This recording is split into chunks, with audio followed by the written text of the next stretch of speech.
son? Yeah. Sibling rivalry, dude. Sibling rivalry, yeah. Like, I hate every time I see it, I fucking hate it, dude. Wait, you hate what? Every time I see the French press. French press in my apartment, I want to throw it. It's on the video because we're drinking coffee out of my French press. So your brother's got one and you do not even talk. I don't know how you live with someone that you're not talking to. Like even when my roommate and I weren't getting along a couple of years ago, it was still like give him like a hey man, like head nod, like hey, can you do the dishes? How was your night? It's what I imagine prison would be like, dude. I feel like they're friends in prison though, right? We walk by each other. It hasn't happened many times, but we walk by each other a few times down the hallway, and it's just like, fucking say something, bro. I'll fuck you up. And it's crazy. My girlfriend lives with us too, and she. How big is your apartment? God damn! You got like a 3-bedroom or something? Okay, I'm picturing you guys in like a studio, We just like trying not to look at It each used to other. be me, my brother, and the owner of the bar that I used to work at. This tall British girl named Terrell. That she got stuck in London because of COVID, so she never came back. So she's not living there anymore. We basically gutted her place out. Yeah. She said she wasn't coming back. Yeah. So now like my girlfriend lives. She moved in. It was 4 people at one point. Yeah. But she was her living in my room. So that's awkward because like I'll come home from work and so was she. She'd be like, "Hi, Danny." And I'll be like, "Oh, fuck that! Like, Fuck you, don't Danny." talk to him. Like, fuck you, Danny. Like, just grab her arm, like, let's go. Like, Yeah. Like, That must have been nice to get away then, because you just got back from Costa Rica. That must have been so nice to have your space and not have to worry about just some fucking guy you didn't want to talk to in your space. It's so crazy because it as much anger that is involved behind it, it literally goes back to like sibling rivalry, like as a kid. Oh yeah. Like I figured something out when I was like 11, 12 that once I learned this, they could never beat me in anything ever again. Because they used to in games, sports, like video games, in general, the mental edge of games. My middle brother was actually the best. He used to make me cry, like dude abuse me. Like you're the youngest son. I'm the youngest, Okay. and the one that I'm not talking to is the oldest. Okay. But dude, they would get in my head, and finally when I figured out how to like not let them get in my head and just turn it, I literally like would beat like. I remember beating the one I'm not speaking to now. I remember beating him in basketball for the first time when I was like 13. Okay. He was big into poker one time. I beat him heads up just because I knew I'd beat him. But like, that's all based on because I was good at beating them in Madden on like in any video game. All right. Since the very first Madden. The little crack. That's little like thing the one thing gave that you exactly. Well, once I figured that out, I was like, that's how you beat them. Like get it in your head. See, I'm the oldest. I got the opposite. It's funny when I go home. I'm still like, don't get me wrong. I get along with my brothers. I don't think I could live with them because it is like those old family dynamics. But I didn't grow up like with games. My dad was not afraid to beat me at those games. So I didn't grow up winning everything that I played. I grew up losing to my dad and then beating my brothers. My dad was the exact same. My dad coached us. Yeah, so did mine. My dad was crazy, dude. My dad, this is that competitive mentality of my dad.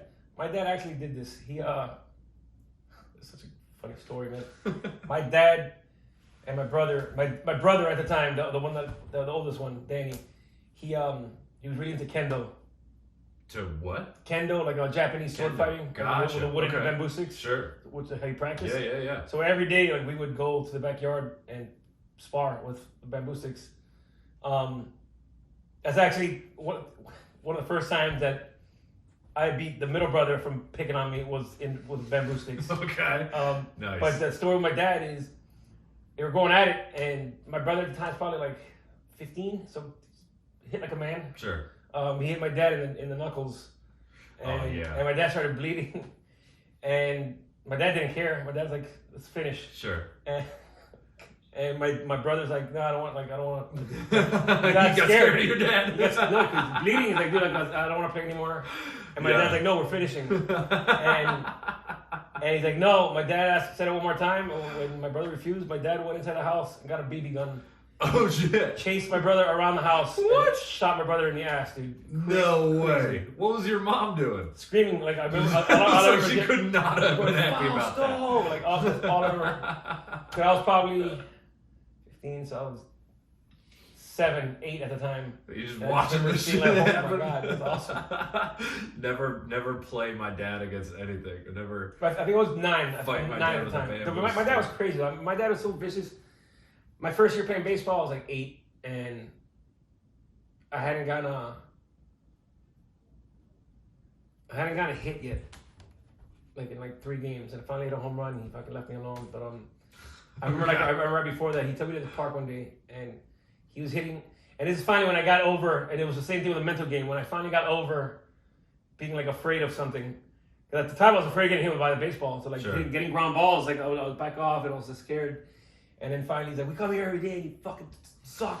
And he just started hitting like man line drives at me at an 8-year-old, and I was and I got so pissed off at him that I started catching everything. There you go. And after that mental edge of like, didn't matter how much he would like do something to try to like the anger would overpower there would be enough drive to. Is it abuse? Maybe. Maybe. Did it work? 100%. Dude, it worked. You know what's crazy for with the sure. abuse? It's my dad was actually really good, very mild compared to all the Cuban dads that I like. Dude, like playing baseball as a Cuban kid. I was it's gonna like, say, it's like Cubans of baseball. It's like a Viking father, like being ashamed of his Viking son for like not being a good warrior. It's the plot of How to Train Your Dragon. Dude, it's like Valhalla, bro. Like that's like I growing up, my dad never did this to me, and this is why I think he was like solid and not abusive or even at least in public. You know, Sure. but Sure. he never like a lot of fathers would slap their kids in the face or they would strike out like in a big game. They would slap in front of everybody, like the worst thing you could do. And it was like, and it's crazy because when it would happen, all the other parents would just kind of look the other way and be like, oh wow. And then they would you look at your son, you're like, you better not strike out.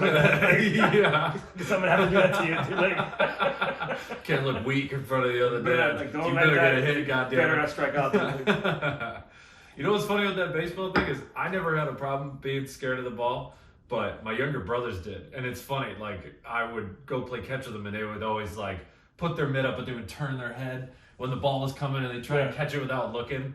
And just like one time I was just like, just let it hit you one time. And then it like hit them. And my theory was like, if it hits them, they're going to go, yeah, like, oh yeah, that doesn't hurt that bad. And they immediately started crying. My mom was like, why the fuck did you tell them to get hit by the ball? I'm like, because they're learning. They got to learn. But I don't know. I didn't have that problem. My dad was, with baseball at least, he was a little more sarcastic. There was, the coach did not like me because I dicked around in practice. Yeah. So he was like, I'm not starting. I was good, but he was like putting his foot down.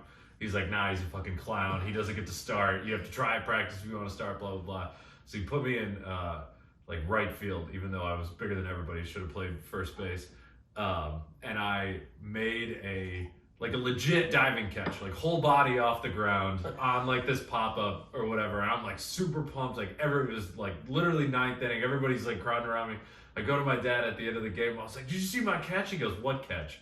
And I just like stared at him for like, it felt like an eternity. I'm sure it was like 3 seconds. He goes, nah, I'm kidding. It was a great catch. And I was like, oh, you fucked me up. But I still remember it like literally 20 years later.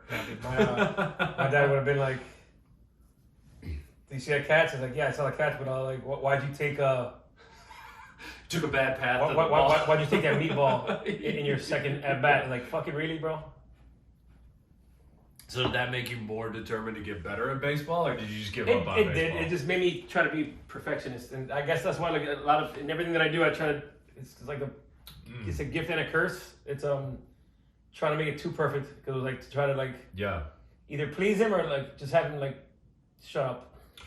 That's interesting. It's kind of, I feel like there's two different psychologies of people there, because I'm the opposite. Obviously, we're in the same spot. We're both comedians. We're both trying really hard at something. But when someone starts like nitpicking like that, it doesn't make me turn into a perfectionist. It makes me want to stop doing it. Like the best way to motivate me is to just like let me go out there and totally fail. Like don't tell me anything. And I'll figure it out on my own, because if I feel like someone's watching me, then I'll give up. It's interesting that you had the exact opposite reaction. Well, I used to do a joke based off a real at bat that I had, and it's funny because I tried to do this joke again recently. It's about my dad. Because my dad coached all three sons, like in every sport, and my dad was basically like, he didn't play any sports. He musician, but all three of his sons played sports, and they didn't play one instrument. Even like my dad even coached me in basketball. My dad knew nothing about basketball, but he got somebody that knew that he got a friend of his that played college basketball to teach the fundamentals of basketball. And my dad basically just was a drill sergeant. He got everybody in shape, and everybody's like, "Yes, sir," and like, "Listen to this guy." And he was good at that. He was good at that. And it was for baseball. He learned the game pretty well. Football, he's the first coach. Is the first sport he coached us in. He knew football very well. But growing up, like it's funny. My dad would always like after a while. My dad wasn't like in high school. My dad didn't coach me anymore. College, he didn't coach me anymore. But he would always be still in the fucking stands, like yelling something. Sure. Like micromanaging. Yeah. In the middle of the at bat. And the way I said it in the joke was he would always like yell when I was pitching. He's like, throw the curveball, he can't hit it. I was like, dude, the guy can hear you. That's the joke. But the real story of it was this is 8th grade. And in 8th grade, like I was pretty solid at sports as far as like Sure. I got hurt pretty bad in high school. That kind of killed my chance of getting drafted or anything or playing Division I. Dude, as a 14-year-old, I was already throwing like 89 miles an hour. Wow. Like crazy. It didn't make any sense. That's I was like five at 14. Holy cow. 5'9", 5'10". Yeah. 5'10" now, but at that time I was like 5'9". But I got hurt, and that kind of killed those dreams. But when you're a kid that's good at sports as an 8th grader, like I played every position in baseball. Sure. So I was a good batter. Like I wasn't the best hitter in the league, but I could hit. Like I was probably gonna get on base. Yeah. Like in 8th grade, like against a shitty pitcher, I was probably gonna get on base. Yeah. Like against a good pitcher, it would be a good at bat. You know, like he'd probably win. I'll win. Like just the way baseball works. But I remember this specific at bat because I knew this kid wasn't gonna strike me out, and my dad, like I think the count was like 1-2, and it was an awful pitch, and I swung at it and I fouled it off. He goes, "Why'd you swing at that? Were you stupid?" And I'm like, "Shut up." Dude, the minute, like right there, like, dude, like, shut up, bro. Like, are you serious? So in my head, I was like, I'm going to swing at the very next pitch, regardless of where it is. And I did, fouled it off again. It was, "Why'd you swing at that one?" I was like, "I'm going to swing at all of them." And I think I fouled off like 6 balls in a row. And finally, in the 7th one, dude, I hit a fucking triple. And it was just me standing third base, like, "Fuck you, bro." What, Dad? What are you gonna tell me now? And then on the drive home, he didn't say anything. Oh, that is amazing. It was such a good feeling, dude, because on the drive home, he didn't say one thing. And I was like, yeah, no. You can't say shit to me, dude. Yeah, that was, it was funny, the sport, my dad just gave up trying to coach me when I was pretty young because I never wanted to hear it until high school, because my dad was a state champion tennis player. He's really really good at tennis. He's 6'9", so his serve was like 120 miles an hour, and then he'd just run up to the net and they couldn't hit it over him. So he had an angle like that. Yeah, he had like an insane. Randy Johnson fucking. Yeah, exactly. So I'm not nearly as tall, but luckily I am just as slow. So I wasn't nearly as good of a tennis player, but high school I was like, all right, I want to learn tennis, and I want you to teach me how to play tennis. That was the first time I ever like let him really truly coach me at anything. But even though I had like acknowledged that he was like, I was willing to be coached, if he told me anything mid-match, I was like, shut the fuck up. Like, I didn't say that obviously, but in my head I was like, God damn it. Like, and he almost never did it. He almost never did it to his credit, but like, I mean, it was a real interesting dynamic. But I wanna just funny really quick. Yeah. It's funny saying that the dynamic that I have with my dad now is we play chess all the time, and he's always been a guy like he's told me stories that he beat a grandmaster once. Okay. But then the guy beat him like 10 times. Sure. Like he's that good that if you take him lightly, like he'll beat anybody. Right. I've been beating him a lot lately, but he's still but he's still got a much better record. Like I think he's probably beat me like I think on chess.com I think it's like 85. He has 85 wins and I have like 48 wins. And this is since you were how old? No, this is like a year. Oh, okay, that makes sense. I got really into chess like 4 years ago because of stand up. Weird, like I just kind of found the parallel that it makes sense. Like and I just enjoyed the aspect of in stand up you don't bring your queen out right away. Yeah. Like you don't start saying jokes right away. You establish a relationship. That's like the whole middle game of chess. It's the same thing. So set it up. Yep. So it made me start like appreciating the whole flow of chess. Like, dude, it's like a long term. Yeah. From beginning to end kind of thing.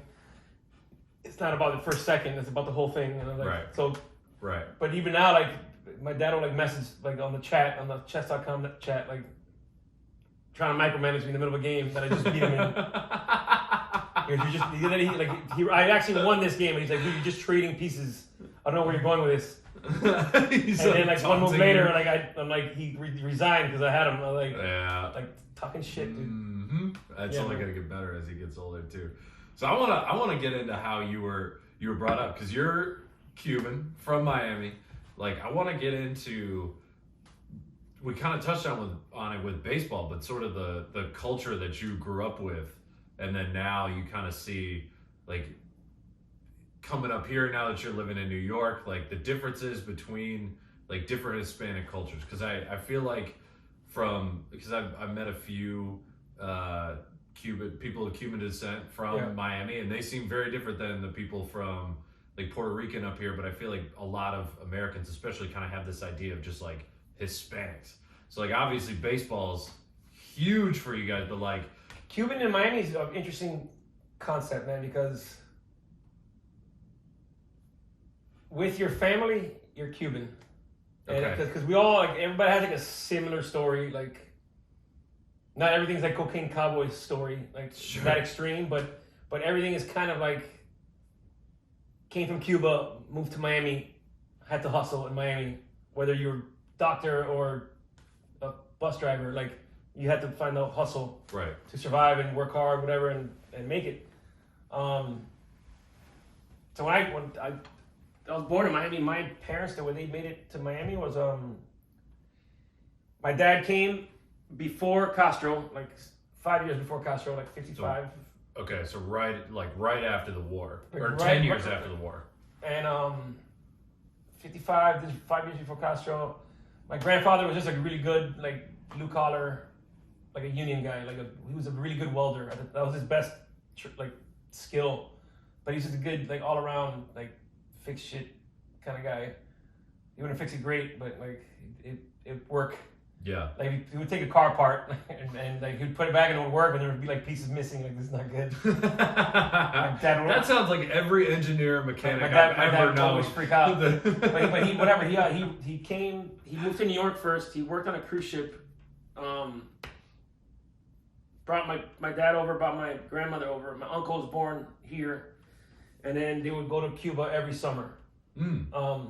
Until Castro. Okay. And so then, they had like 5 years. Then that stopped for like 5 years. And then my mom, different kind of like background. My mom was really fucking wealthy in Cuba. Generations of tobacco and sugarcane plantation owners, like crazy from Spain. Sure. So they lost everything. Like, and my grandmother had 11 brothers and sisters at the time. So when the Castro regime took over everything, the whole family came over here. My dad's side, half and half came. Like they liked Cuba, and even when they were poor, they were already poor. Right. Like my dad's term was like the Guajiros, which are like farmers, mountain farmers. They were like, I met all like my other grandmother. She had 10 brothers and sisters, and I got to meet all of them, even the ones that lived in Cuba. Like 3 of them never wanted to come to the United States. They would come visit, and like, oh, I can't wait to go back to Cuba. Even like during the communist times, didn't make any sense to me. Wow. Did you ever like get an explanation from like what would they say? What was? Because it's just laziness. For me, it's laziness. They knew that they were gonna get something. They had to like work to get something. Interesting. Like, they knew they were gonna get and some places probably got better supply than others, so it wasn't that poor.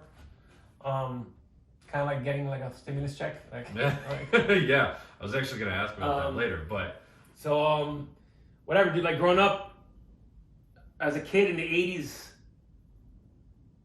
90s, that was like the development of Miami. Like the 70s kind of developed Miami with the whole cocaine shit. Sure. It just made it expand. But it's crazy that drugs were kind of like a part of my whole life. My dad played salsa his whole life. Played what? My dad was a big salsa player, like salsa music. Sure. Like Mighty Sound Machine. My Yeah. dad's band actually opened for Mighty Sound Machine for like, I'm not sure how many years, but like a good run. Salsa music was really popular in Florida, in Miami and Tampa. So kind of like how we are comics and gigging, like they would gig constantly from Miami to Tampa.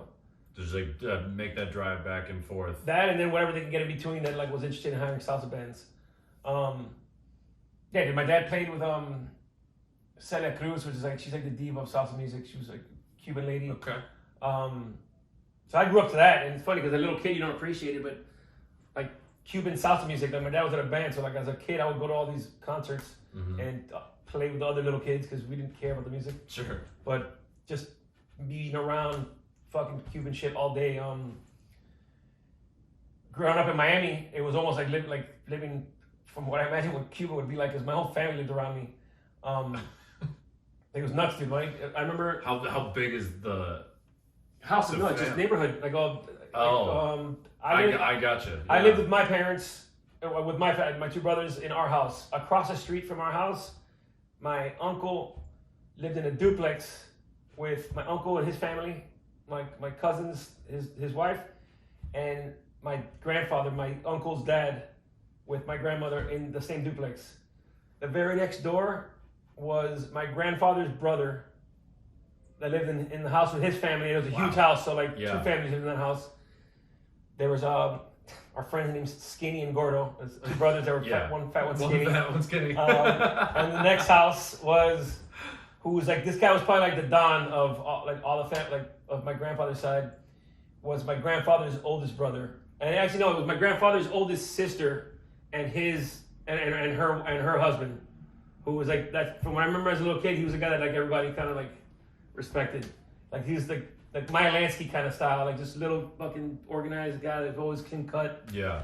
And then, dude, this is crazy. And then the house behind theirs that was connected to the other street, my grandfather's other brother lived there in a duplex with his kids, and nuts. Man. So like that was just my dad's side, and then my mom's side all lived like 2 blocks from each other, 8 blocks away from our house. So everybody was that connected. Like, yeah. I now see how you're able to like stay with your brother even though you hate him. You're so used to having all this family around. We've lived together. It's funny, Sam. We've lived together so long, and I think we're the only ones that have lived in New York. Okay. I've lived here since 2004. He lived here since 2002. So we're the only ones that ever left Miami, and that's probably like why we're also strong. This all goes back to the video game. Like I was saying, like neither one of us has spoken to each other because nobody wants to cave in and use. Dude, he likes my shit on Instagram.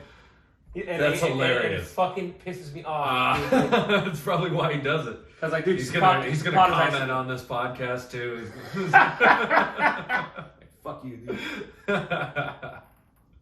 So you had a tight knit family. Were you guys getting together like every day, every week? Like how often?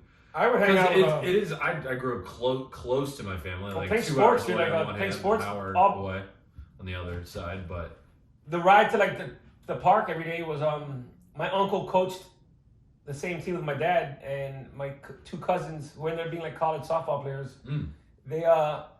They were the water girls on our team just because they're part of. Sure. They were just a part. They wanted like my uncle had them part of the family, were part of the team.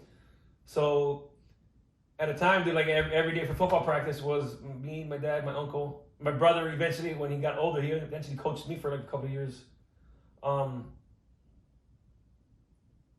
And my dad would also like pick up like 5 kids along the way every day to like football practice.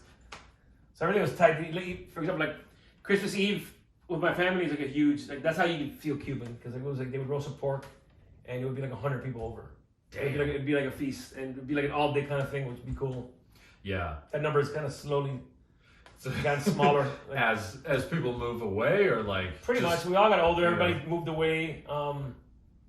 The fact that everybody's not as close anymore as far as distance wise has changed the game. Like now, like all those people that were together, if I tell you where they are now, my cousin is in New Orleans. My other cousin is in Georgia. My dad moved to Sebring, Florida. My uncle moved to Naples. My brother still lives in Miami. All my mom's aunt and my mom's sister. Sorry, my mom's sister lives in Miami still. All the cousins from that side live in Miami, but everybody else is spread out. Like me and me and Danny, they live in New York. Yeah. Damn. Yeah, I guess that's kind of happens as you go. But it's interesting that you guys had that tight knit for so long. Like getting back to your dad, I didn't realize that there was a time after the war that you could just bounce between Cuba and the United States before Castro. Like, what were they just visiting? What's like, because at the time it was no, because what's his face the guy before Castro what's his name now, bro? Batista. Yeah. He was a puppet. He was a puppet. Okay. So he was tied to the United States. So there's probably good relations during that time. Gotcha. Then they kind of. And at the time, it was just my grandfather came over first. He lived here for like 2-3 years. Yeah. And worked, and then like made enough money to bring everybody over. So I think it was more calculated. Gotcha. So so you're after Castro takes over, half your family stays in Cuba. Like, how did your grandpa kind of like? Did they get to contact them at all? Was it really just like a clean break of? Like, yeah, they stayed in Cuba. I like can't talk to them. Like, oh no, they would. My grandmother would go every year, and they just let her go because she's Cuban and she found her way of like, I think you had to fly through Mexico or DR. There was still ways to go to Cuba. You just couldn't do it directly from America to Cuba. That makes sense. But she would go once a year and stay there and like stay with her family, and she would bring shit from the States. Like she was allowed to bring like a certain amount, like a certain amount of weight in a bag, and if it was under the weight, they wouldn't really check it. But she would bring like little contraband, basically, like toothpaste, like shit, like just extra shit that they probably didn't have down there. Like she would bring it. Show up with essentials and leave with cigars. Pretty much. Dude, it's so funny you say that. That's exactly what she would do. She would bring back. She was always allowed to bring back 2 boxes. She would bring back one for me, and one for David, because the other brother didn't care about cigars. Yeah. I would get a box of Monte Cristos every time she would go, and David would get a box of Romeo and Juliet's because he liked those better. Okay. So I mean, you brought it up a couple times, like the cocaine cowboy situation in Miami. I'm not saying it to like don't out your family if they were a part of it, but like, what was that culture like was just when everywhere. you were growing up? Like, did you know people that were smuggling? Did you know people that were like running these types of operations? So like growing up in fucking West Michigan, like the closest thing we had to like anything like that was like people running during Prohibition, running alcohol during Prohibition. That was in like the 20s. Miami, as big as Miami is, it was just such a small town that it's funny because I try to write a joke about this, but it's based on just the reality of every person I spoke to about cocaine cowboys. Like every Cuban from Miami is like, bro, my cousin's in that. Like, bro, like I'm in episode 2. Like cool, bro. Even my brother, David. This is like I remember talking to him, like, bro, did you watch Cocaine Cowboys? And the first thing he told me goes, bro, did you watch episode 3 yet? And I was like, yeah. I was like, bro, I fucking like the guy that was in that was a juror. I was like, yeah, like, bro, I sold that guy a car. Like, shut up, dude. Really? Like, that's hilarious. But the fact that he remembered the name. Yeah. Like, holy fuck, I sold that guy a car. Like, so it's crazy. But that's the thing. That's how connected everybody was. So, like, of course, think about it. Like, we watched all those movies of 70s and 80s of cocaine. Yeah. And my dad was in a salsa band. Yeah. Fucking playing in all these, like, nice clubs. So like what's going on in those clubs. Like as a kid, did you realize? I didn't realize it. Well, my dad ended up in rehab actually. Oh shit. So substance has always been a big taboo in my family. Gotcha. And it's funny because I've always been dead honest with my dad. Like, Dad, I do drugs, and like I don't want to do them all the time, but I just want you. Like, I've been dead honest. I've done coke, I've done Molly, I've done shrooms. And he's just in shock with this honesty. But it's like, I'm not going out tonight to go buy some. Like, that's the thing. Like, you understand? Like, I like that. I've always had this discussion. My dad actually, even though my dad still goes to meetings and shit, and I think he does it more for spirituality, like, because that's a long story short. Like my dad got back into salsa because of church, like years later, like in his like late 60s, 70s, because our neighbor found out he was in a church band, in a salsa band, in his early youth. My dad ended up taking over the church band and playing salsa music for like church. So he started going to retreats and shit, like male retreats, which are basically like rehab programs. Sure. So I think that made him start to get back into it. But it's crazy because growing up as a kid, like if you drank alcohol, dude, or like just alcohol was a huge taboo in my house. So I had to like hide it all the time. Okay. And it's crazy because I guess I just got really good at hiding it. I was fucked up in front of my parents. I remember dude, like I started drinking in high school, going out with my fucking older friends and you got older brothers, so my older brothers. It's always easy to get. Exactly, and yeah. As long as like you better act normal when we get home. Yeah. So like mommy and papi don't kill you. Like I'm like fine, that's fine. So I learned that like dude, as long as they don't see me like do anything bad, I'll never get in trouble. And also from having two older brothers. Like, yeah. It's useful as an adult too. I mean, you can tell who grew up not needing to hide their alcohol consumption and who did. I did it. I mean, I it's crazy. It's like if I remember little things when I was a kid, I thought they were funny, but my dad hates that I remember certain things. Like what? I think I was like 6, and this is I guess right before he went to rehab. But he passed out on a dinner table in Disney World. And I thought it was hilarious. Like, he just fell asleep in the middle of the table, like, and everybody like, it's not funny. As a kid, that's the funniest thing ever. And then for a long time, he would try to. It was like he wanted like me to black this memory out, because I remember when he used to always say like I'm gonna go to a meeting, he would always say "me voy pa viejo," which is like I'm going to old. It doesn't make any sense. It's like kind of like nonsense. Yeah. And like where? Like pa viejo. But I remember before that, when he was staying somewhere, I'm like, where was? Like, then I would ask questions. So I started getting older. Like, where was that? His roommate at the time, wherever he went was this guy looked just like Weird Al Yankovic. So that's all I remembered. And I remember the time he stayed with a guy like Weird Al Yankovic. Like yeah, I was in rehab. Like you know the fucking time. Like, this is the worst couple of months of my life. Don't bring him up. Like that guy was nice. Like he was a drug addict. Like oh my god, dude, like brutal. Like, so up and down, he said. Yeah, you could just push it down. Once it's down, you could keep it. So it's good to pour now. We're doing more coffee for the non-video listeners here. So the way that I picture Miami in the 80s is kind of like you've got your working class people like what you describe your dad and your grandpa, and then you've got like these people that are just like exploding with wealth from the drug trade. Like, are you going to school with kids whose parents some of them, were like, and you're just like, oh yeah, his dad? Yeah, 100%. I went to a Jesuit prep school, but like I knew kids from public school that were like big drug dealers, and we would see parties and I was always connected to these people from friends, and like it's crazy. It's like playing sports as a kid, I grew up knowing everybody. So when I got to high school, like I was always a guy that could cross over. Like I could go to a public school party and like, I knew the gang members, like I knew the baseball players, I knew the fucking valedictorian, you know, like sure. The same difference when it came to like just even other private schools. I got this kid was my third baseman when we were 8 years old. Sure. And we were like best friends. We traveled to Mexico together to play in a baseball league. You know, like so I always had these connections to sports, and for me, man, like it's crazy because like the biggest concept that changed my mind to who I was as a person, as a Cuban, as an American, as whatever you want, a human being, what do you want to call it, was when I got to college. Because for the longest time, like, dude, I'm like a white American. That's what it wasn't until I got to college, like, dude, I'm Cuban. Like I'm actually Hispanic. In Alabama, Spring Hill College in Mobile, Alabama. Okay.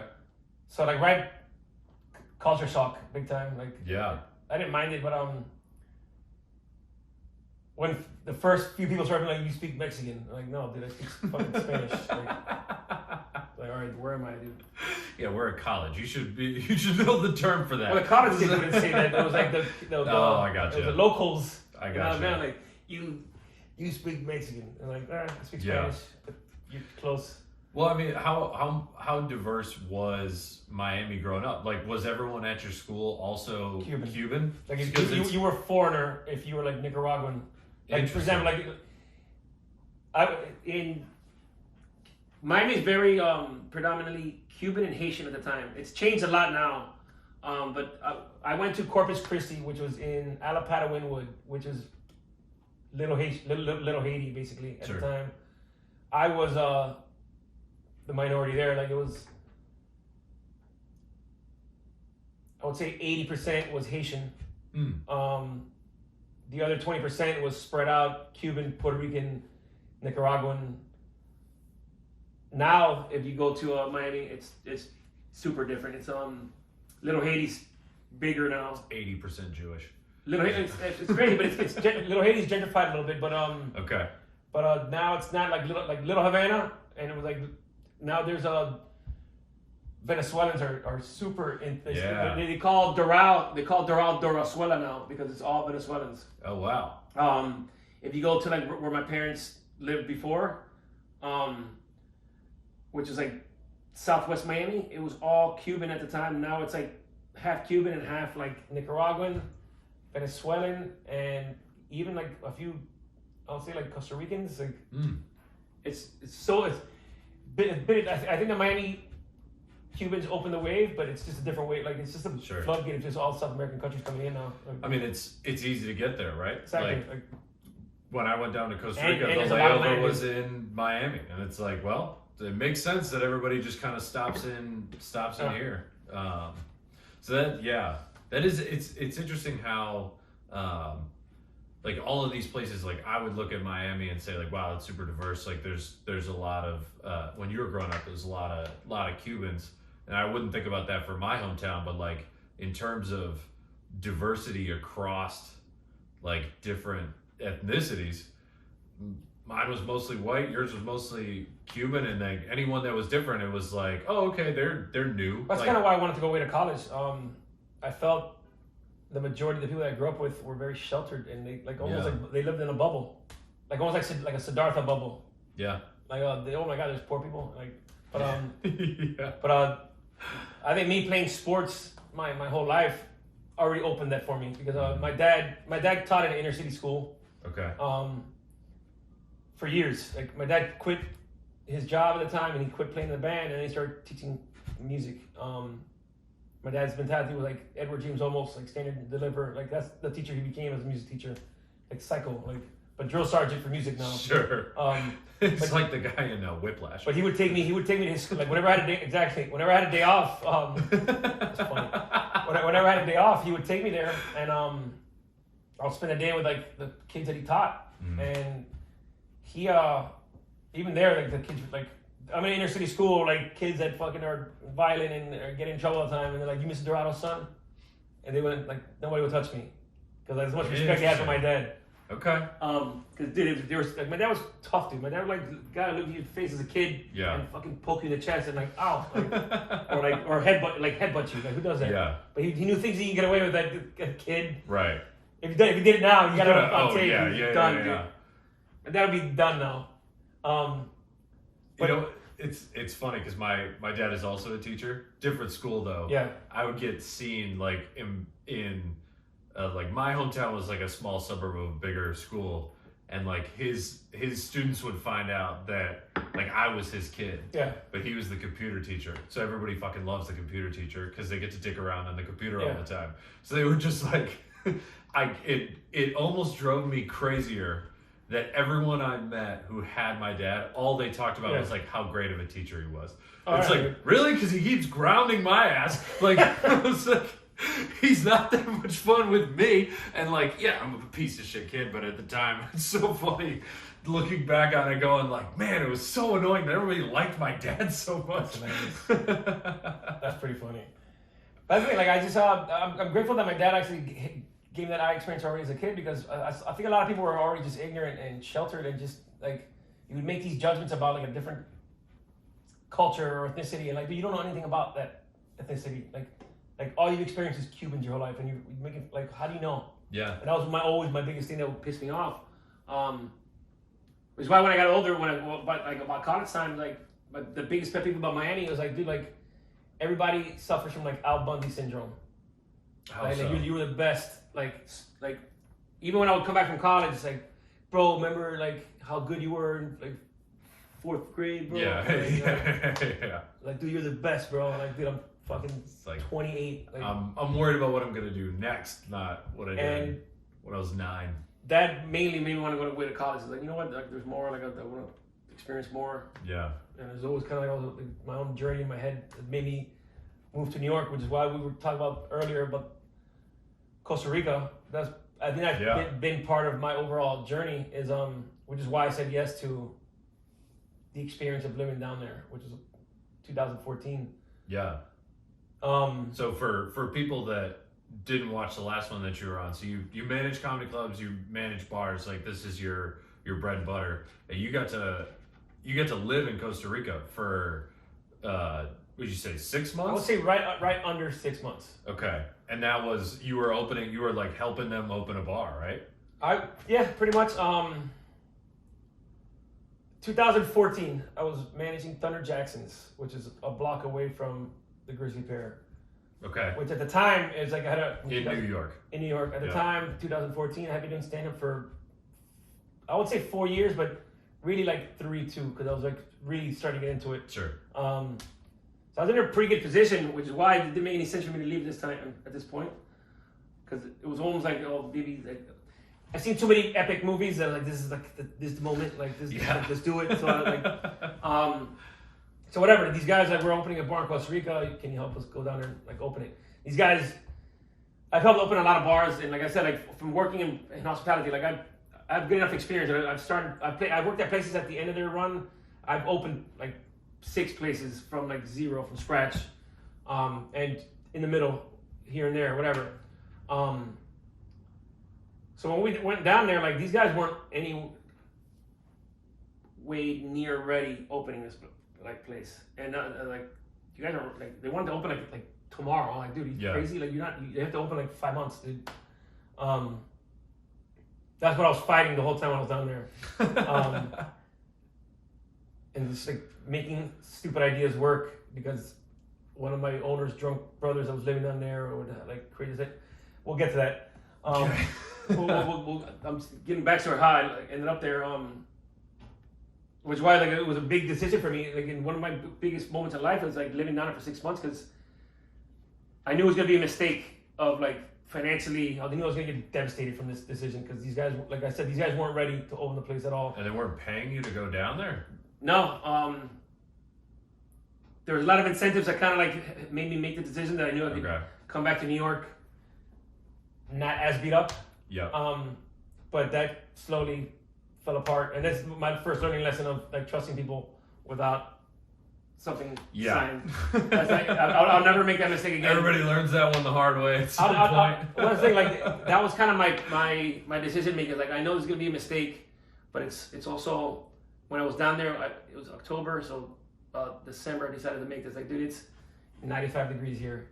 Yeah. It's 10 degrees in New York, and how many times I get a chance to like be down here, and like, you know what, like I want to see this place work, like do well. So like I stayed there longer and made like shit happen, and like got them as ready as they possibly could.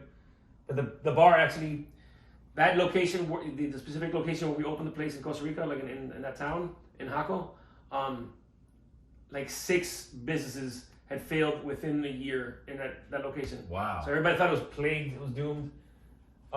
With what we did, we got it running for 3.5 years until it was bought out by the new place that was called Man Cave now, which is like a guy that was kind of like Monopoly, like kingpin, club owner in the neighborhood, like an American Jewish guy from New York. Yeah. That like owned all the business, but he saw the potential that we created there, and he ended up buying it and making it better. Okay. Like all the ideas that we had. Yeah. So that's why I ended up going down there, and when I finally decided to come back, I had pretty much, I strategically calculated when I think I'm gonna completely run out of money, or when I'm not like completely fucking strapped. And then like there's one decision that finally, like a moment, this guy passed like 2 years ago actually, not from COVID, just older guy. He was the only guy that was actually in good relations, same age as the owners at the time of Costa Rica. But he's the one that he flew down there. This guy had money. He stayed at a nice condo. I stayed in his place like the last 4 days. Mind you, I didn't even like. I'm not even giving you all the shit of what I experienced for 6 months and like how did you live down there for 6 months like this. Yeah. What made me decide to live down there, when we decided to like move back, that's just what I'm still trying to explain is I loved it, dude. Like I love being down there, but it made me realize that the people that are living down here in Costa Rica were all older, have decided to live in Costa Rica. Like you're not done. Like it's not like you're gonna phone a company in, like a Starbucks and just check on the numbers and like, oh, what's going on down there? Yeah. You know, like every business owner, every restaurant, every club, everything. You're there, like you live there. You're part of the operations. It's part of your daily life, like your ritual. Yeah. Like your sunset is every day. Like you watch the sunset after work every day, like because you own that place. Right. I was like, dude, I'm 35, 36. Like I'm not ready to. Not ready for that. I'm not ready to. I don't have the money to retire. Like anywhere close to it. Sure. Like you can't really make that much money living down here. No. And then I was like, dude, like you were in a pretty good position with stand up. Like at the time, I was still running. I was running 2 shows a week at the Pair. So like as a person who's doing stand up for 3-4 years, I was doing a pretty good show like twice a week. Yeah. That was getting me booked in a lot of places. Like I was at that time, I was probably in like 4 clubs, kind of consistently. And then I stopped at like cold turkey just to go down to Costa Rica. Now we get to Costa Rica. Like this is like, I just wanted to set that up. Like, my decision process about going down there and how I felt.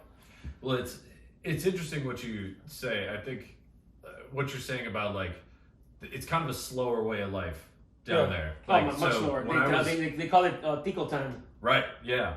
So being down there for a month, I mean, it was short enough that I'm sure I didn't experience everything, but it was long enough that I kind of got into the rhythm of like how this goes, and it's just like.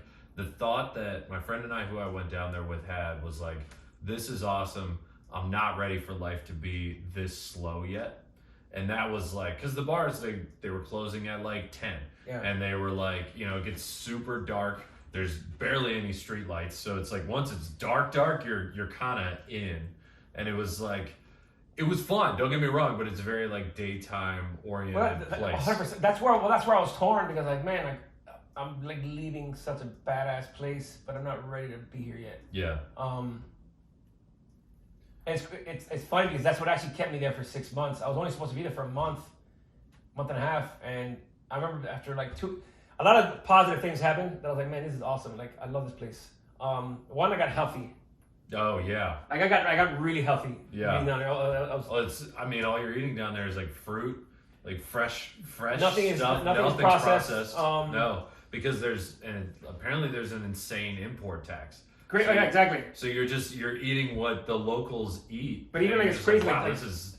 Like I remember my first 2 weeks. It was always 95 degrees down here. So Yep. I remember Every day. my first week, because we'd be working, we'd be setting the bar up and like just actually doing a physical labor and running around, going to like speak to a lawyer, speak to an accountant, setting shit up, buying inventory. So it was constantly like we had bikes and you ride bikes everywhere. We didn't even have a car. So it'd be like 3 guys on 3 bikes going to like different places. Dude, by after a week, like my sweat, this is one of the specific things I remember. I was like, man, this is so crazy because it went away. My sweat smelled so bad the first week. Just from sweating all day. Huh. And it's from New York, from the toxins, like all this crap that we have up here. Smelled like I would smell bad. Like I would have to go home to take a shower. Yeah. Like right away because like they stink. And it was crazy because after like a week and a half, 2 weeks of like just sweating out all those toxins, I didn't stink anymore. And it smelled like pineapples. It smelled like that's what I smelled like after 4 weeks. But you know the difference. Like when like you smell like a nasty person's sweat, like just like whiskey or a cigarette, like you'd smell it from their skin. Like after a while, they're like my sweat smelled like sweat, like it's just like healthy sweat. It just smelled like my body was actually doing a natural thing that, dude, I didn't even eat for, I would say, after like my first 3 weeks, I stopped using air conditioning because I just liked it. Like when I remember when I would go to the bank to make deposits and shit for the bar, I would be freezing because the air conditioner would be on, and I wasn't used to it at all. But I was like, my mindset completely changed of things that I didn't care about as much. The term "pura vida," that took a while, and then finally I was like, man, that's what it means. Yeah. Because everybody says it, dude. Like the cops say it. Yeah. Like everybody, pura vida, pura vida, pura vida. It's like hello, goodbye. It's everything. It's pure life. It's Pura vida, pure pura life. vida. Yep. But then finally I was like, man, like when I finally stopped caring about things that would have gotten me mad in New York. Yeah. And like pura vida. And then like because somebody said it like right after, like, dude, I don't like care about that anymore. Like pura vida. I was like, oh shit. Yeah. Like look. Absolutely, pura vida. And then, like, it's funny because the Americans would joke about it that live down there. Pura vida means it's not gonna get any better, but it's not gonna get any worse. Like it's just like it is what it is. You just gotta. I'll take that. You just gotta accept it. I mean, I think Costa Rica is like one of the top 5 happiest countries in the world. Yeah. So obviously something's working. I mean, whoever named it first obviously saw. Yeah. Costa, rich coast, Costa Rica. Like this is a really good place. Like, yeah. I wish I got to explore more. I kind of we stayed on the Pacific side. We were in Coco, which is an old expat town. And then like in the middle, you got the mountains where it's all like coffee farms and stuff like that. But I guess the Caribbean side is like almost a completely different country. I've heard it's bad. Almost. Bad? I've heard it's like racist. Really? Okay. Even the Costa Ricans on the West Coast tell me don't go to the East Coast. Don't go to the East Coast because it's like they're very racist towards gringos. But it's weird, just not their kind. Like they're even racist to their own Costa Ricans. Weird. So I haven't been down there, so I haven't experienced it. Yeah. But I heard a few Americans that went there, and that was the feedback that even they gave me. Like, oh, it was kind of weird. I have to experience it for myself to see what they're talking about. Yeah. But the West Coast,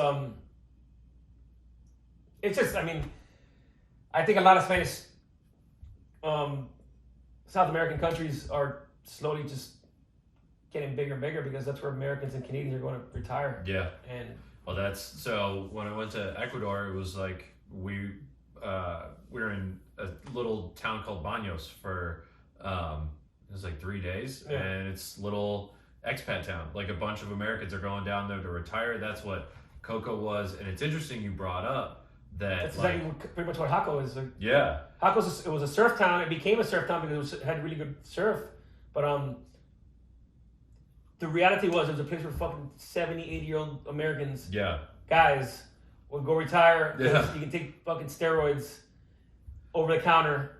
You can buy Viagra over the counter, and prostitution is legal. Yeah. And all drugs are decriminalized. Or like, I think it was something like a pound of cocaine for it to be illegal or something like that.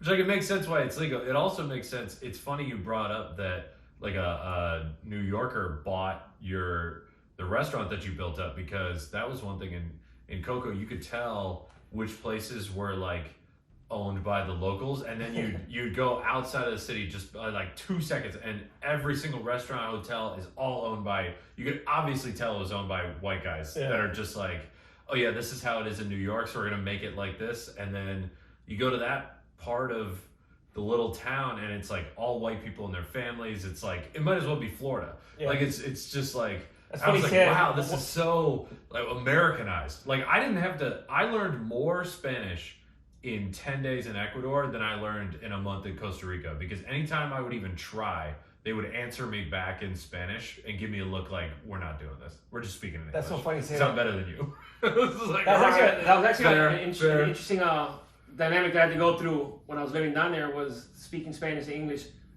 to both sides, to Costa Ricans and speaking Spanish and English to Americans. Interesting. Because I do I especially if I'm clean shaven or if I have a beard or mustache now, I'm completely different. Interesting. Okay. I remember when I lived down there, I had a shaved head and I had a beard, so I could be Costa Rican. Yeah.